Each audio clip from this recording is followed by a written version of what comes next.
well, I'm not going to have to pay anything. We're going to have total access to Greenland. We're going to have all military access that we want. We're going to be able to put what we need on Greenland because we want it. We're talking about national security and international security. So we're going to not have to pay anything other than the fact that we are building the Golden Dome. And the Golden Dome is going to be something that's going to be very amazing. Don't say we didn't tell you. We didn't warn you? Yeah, we did. If you were watching this show, you would know the tariffs were never the point. It was all about the deal, the art of it. President Trump did what he does, apply pressure, force movement, then cut a deal. And if these terms don't hold up, it's a good one. Welcome to the Big Money Show. I'm Dagen McDowell, along with my co-hosts, Taylor Riggs, Brian Bremberg, Jackie DeAngelis. And with us this hour, before his special, which is next week, before his show 2 hours from now, Making Money host, Charles Payne. It's good to be here. Always, sir. The President of the United States suspending the February 1st European tariffs following a breakthrough on Greenland. After days of panicked headlines about trade wars, market meltdowns, it turns out the tariff threat was just leverage. And once NATO members came to the table, Trump backed off, just like he said he would. Wall Street loves it. Stocks up, yields on our debt down, oil sliding, America gets full access military positioning, Arctic security, the Western Hemisphere, the Monroe Doctrine in place, expanding. We didn't even write a check. Europe gets stability, NATO gets coordination, the United States gets strategic access to one of the most critical regions on planet Earth, rich in minerals and vital for defense against Russia and China. This wasn't chaos, it was negotiation. If you panicked, if your knickers were in a knot, you lost money. Let's call it a learning experience. I don't think our viewers would be like that, but I never do this online, but someone on another show on our sister network was saying yesterday at the end of the day, this is the art of the deal. And I was like, I said that on Monday, like before the market fell out of bed. But Charles, how do you see this playing out? It's the old Lucy and Charlie Brown thing, right? And I think it's people who are just have Trump derangement syndrome to such a embedded degree are the ones who truly fall for this every time. And then when it turns out an amazing deal has been made, they say, well, it was taco trade. Trump panicked. He blinked. The market was down 2% and he blinked. No, you're just a fool. You're just not paying attention. You haven't been paying attention, and you won't. You won't, because you're rooting against all of this and all of us. And again, this is just absolutely phenomenal. The guy, I think really the key character, central figure here who really should get a lot of props is the guy in charge of NATO, the Secretary General. Yep. This dude, he got it. He went out there in the panel and said, listen, you guys get pissed at me if you want. Trump, he pushed us in the right direction, right? We were asleep. If you read 10 years ago, I remember one of my first meetings with my show team, and we talked about climate change, and I said, it's going to be great in so many ways. You have all this millions and millions of acres of land, fertile land that will, the ice will move away. We won't be able to feed the planet. You'll also have these new trade routes and Arctic routes, but there's going to be a battle for them. So smart people knew years ago that something had to be done, but Europe didn't do anything about this. The Danes didn't do anything about it. They just slept as Russia and China, the dragon bear, continued to position. Right. And you know what? Trump came to the rescue. So I applaud the president of Finland saying, hey, we could have done this, or we can do it. Listen, champ, you guys produce paper and pulp. Give me a break, all right? I dig you, but you really needed our help. Okay, you can act like you didn't, that's fine. Go on the dais and sit on the couch and tell everyone that we didn't need America. But Trump came to the rescue again, and this is a great win-win for everyone. You mentioned Mark Rutte, who's the head of NATO, but before, I just wanted to point this out. I've probably said this before, but he was the prime minister of the Netherlands for about 14 years, and he was the longest serving Dutch prime minister. And it was because he was able to work with competing factions and bring all of these somewhat disparate opponents together and create coalitions over that period. So he's been a huge asset to not our national interest, but our global interest. I mean, if it was up to Macron and these other people, give me a break, and Carney, if it was up to them, they'd just be. And what about the old trades, the old school diplomatic craft?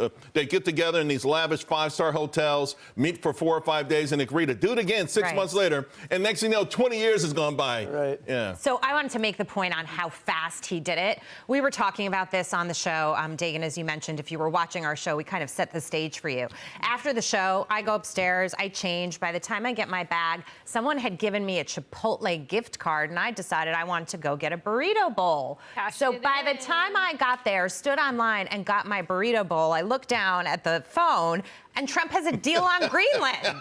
I mean, that's how fast he gets it done. And who was panicking? The ones that were panicking were on the left. They know the art of the deal, but even after, his first term and now he started his second term, they refuse to acknowledge it. They refuse to see it. They put the panic out there because that's part of their narrative. And then when he gets the deal done, they refuse to give him credit too. And we'll talk about Gavin Newsom, for example, poking holes in it. But what's amazing to me is that Davos used to sort of be this place that world leaders and business people would go, and they would pontificate on things, the economy, climate change, globalism. But it was sort of this think tank space. This president turned it into a G7. He went there, he talked to who he needed to talk to, he made deals, he did his interviews, he announced some policy, and he left. This was the most extraordinary Davos I think I have ever seen. So I hear your taco trade, and I raised you a Happy Meal.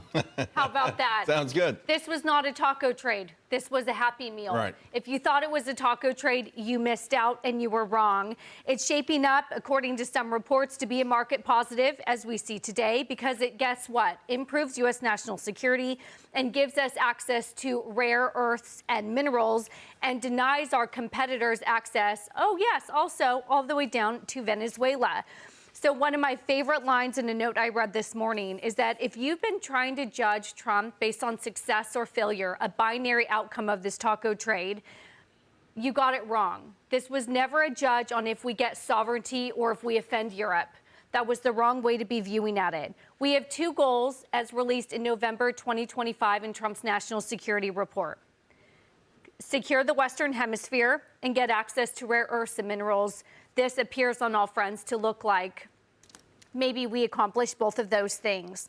My also favorite line is the EU, when we talk about just how slow they are, they've always talked, but there's no reality. The reality is that EU, Carney, they are not and were never ready to offer a credible alternative to what Trump was pitching. So he came in and he was able to do it. So I just sum it up as market's positive because it looks like we don't have to spend trillions of dollars buying the thing. But if you sort of get a perpetual lease, maybe, we'll see how details look. You get to increase national security, secure Western Hemisphere, all things that should not be a surprise to people, and the markets are happy. As you know, I don't sleep, so I was doing the inflation adjustment on if Harry Truman had been able to buy Greenland in 1946. The United States would have paid in today's dollars only $1.5 billion for it. But we offered to buy it in gold.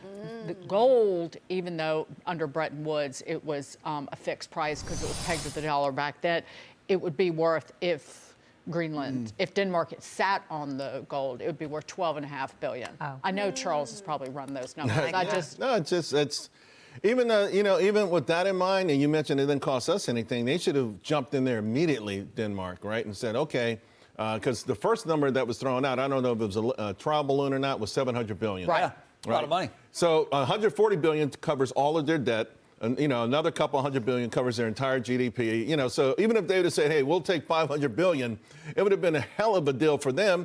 And if you imagine if you lived in Greenland and said, okay, we would love to have the same status as Guam and Puerto Rico, to be U.S. citizens, but not have to pay taxes, but can get all of the benefits of U.S. citizens. Oh, my goodness. Are you nuts? They should have leaped on the initial offer. They missed out on that one. You should eat a big Happy Meal right before you go to bed, and it'll just calm you down, and you'll sleep like a baby right through I the don't night. think that's a good idea. Big old Happy Meal. Okay. It's the playing with the toys that keeps you up. That's though. right. That's the problem with Dagen. Okay, now, Taylor, I want to disagree with you a little bit. I think actually this deal was an unhappy meal. What? But that's good. No, listen. Sometimes in life, you measure success by the people you make unhappy. President Trump made a lot of people in Europe unhappy, and they're exactly the right people, because a lot of NATO are like renters who don't pay their rent, and they never mow the grass even though they said they would, okay? And when you have people like that, you don't want to make them happy, you want to shape them up. So Trump says, you got to start paying rent, and if you're not going to mow the grass, that's fine. But that means I get to come over whenever I want with my riding lawnmower, and I'm going to take care of it. Do you see that? Right. That's what Trump did here. He made the right people unhappy, and he proved that the wrong people didn't understand the deal they had, and they missed an opportunity for it. And that's why America hired Trump, to do exactly that, to comfort the afflicted and afflict the comforted in Europe, who for decades have blown their strategic position because they like to feel good about hanging out in places like Davos. I think before we go, and I'll talk about it as the show goes on, one of the most important voices at Davos was Chris Wright, our energy secretary.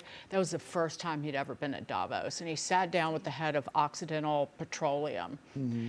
And he talked about, and our arms are wide open to Europe and our allies.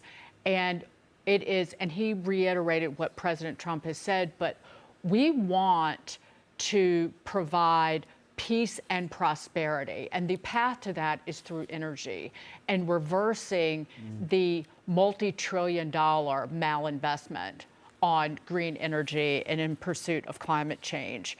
And one thing that Wright did say was that in just, say, 12 to 24 months, because of Norway and the United States, Europe will be completely independent from Russian natural gas. And that is just part of the energy independence message from Chris Wright, but just more energy is better. Mm-hmm. And I will get into that because he talked about Gavin Newsom in California, because Occidental left California. He turned tail and ran for the hills.